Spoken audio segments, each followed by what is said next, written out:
Can the month you retire really impact your money or your retirement plan that much? Yes, it can. And it depends on a few specific things related to you. So let's go over those things. And some of these things, they're simple to do. But what we find is a lot of retirees, they don't realize it until a few months after they retire and they think, oh, I wish I kind of thought about that a little bit differently before I retired. They're doing fine. It's fine, but these are just little optimizations that are worth knowing now before you retire. That's what this video is about. And these optimizations fall into three categories.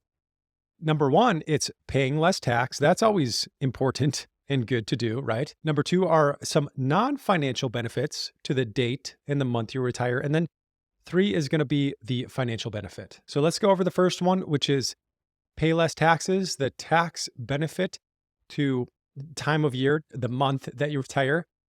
If you've got the option to retire at any time of year, when it comes to tax planning, there's a way to increase your options here. So that's if you retire in the first half of the year. And here's why.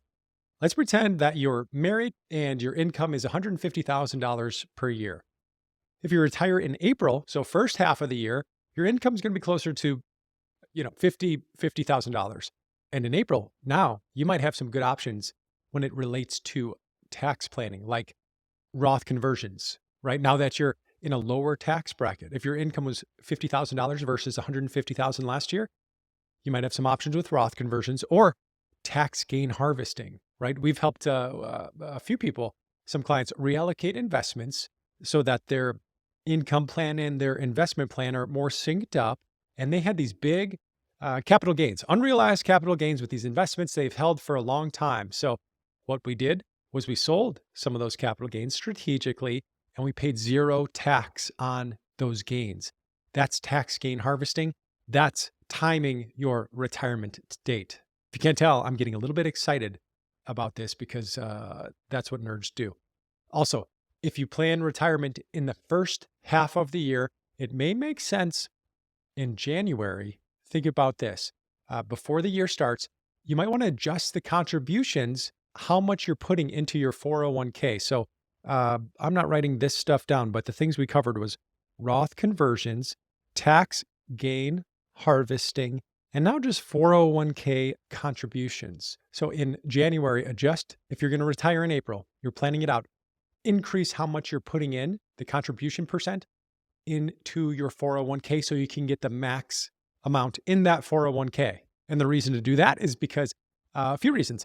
It reduces your taxable income and gives you even more room for that Roth conversion strategy or tax gain harvesting strategy. As an example, you've got, we're talking about you're originally making 150K, you retire in April, so that's 50K. You can get up to 30K into your 401k. So taxable income, 20K. There's a lot of room here for tax planning. So all of those are related to tax advantages to the time of year or month that you retire. There's more, but those are some of the highlights. But now I want to get to the non-financial reasons. Ooh, I can see I'm blocking myself here. And then some of the financial reasons. But let's look at the non-financial things. And here's a big one. Let's take two guys who live in Illinois, where I'm at right now, and they're both excited to have a rest period after that retirement date. They know all about the 3 C's, which I've mentioned on this channel before. If you haven't seen it, creativity or / curiosity, right? We need that in retirement for mental. We need connection with other people, humans and God. And then we need contribution to others too, to family, to friends, to whoever our favorite charities, whatever it might be. But they both say the first few months, they're not going to commit to anything just yet. They're going to try to treat it as like a rest period and just to figure out what's next period. Here's the difference between the two. You've got one who retires in April and one who retires at the end of the year, November. And if you're from the northern states, you know the difference between those two things. We've got somebody retiring in spring heading into summer, and we've got someone retiring in November where it starts to get dark at 4 p.m. and you're spending less time outside because of the cold. And we both know if you're in the northern states, the environment impacts your mood. And if you're at home a lot more. You're not working. You don't have the progress that you're moving towards, and you're at home after a retirement date in November. It can be a hard transition. So making that transition into retirement in the spring or early in the first half of the year, that gives more options, more time outside, more sun, more nature. Something to think about, right? That impacts the mental state. And as you know, people retire every single day of the year and they're fine. And it's just the first year that, the first time they retire. So these are just things to think about as you're planning, just to optimize it a little bit. I don't know if you ever thought about it. Hopefully this is helpful. If it is, let me know. Click the like button. But one thing for the winter retirement date, people, if you're going to retire in the winter and you're in a northern state, start planning a vacation soon after you retire, right? It could be something small, but do something in a warm climate. Go to a warm climate. That activity, that thing that you're moving towards after retirement, that's important. That progress, it's really important. And actually, another big thing here, if you're staying in the northern states and not moving to a warmer state that doesn't have seasons, if you've got seasons, think about this. How many summers do you have left to enjoy, right? Your summers where you're going to be active.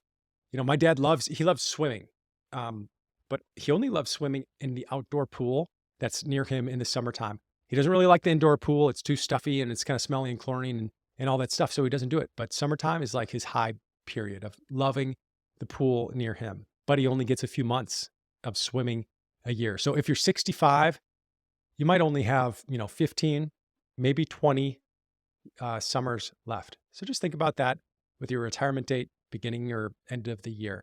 We've all heard of carpe diem, seize the day, but we also need carpe estatem, which is seize the summer.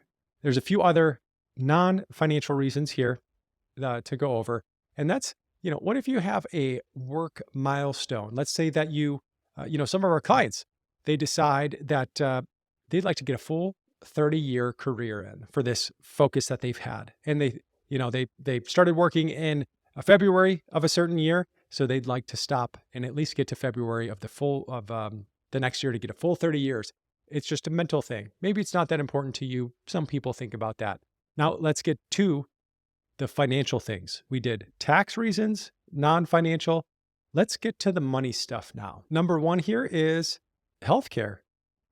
So if you've got things that you might, any procedures or things like that you're going to get eventually, might make sense to schedule that before the retirement date and set the retirement date after that, right? That's an important thing. Something, if you're close to Medicare or going to get Medicare, sometimes Medicare doesn't cover those things. And if you're not 65, the next thing to think about is how that makes a big impact on what you're going to do with medical costs, right? Cobra, lasts 18 months. So a lot of people, some people will work back from that age 65, go backwards to make their retirement date that date or that month so that they've got healthcare up until 65. The other big thing is pension, right? Do you have a pension? What's the day that you're fully eligible for the full pension? That might be the best day to retire. So depending, it's not the spring or the summer, but it's just a date.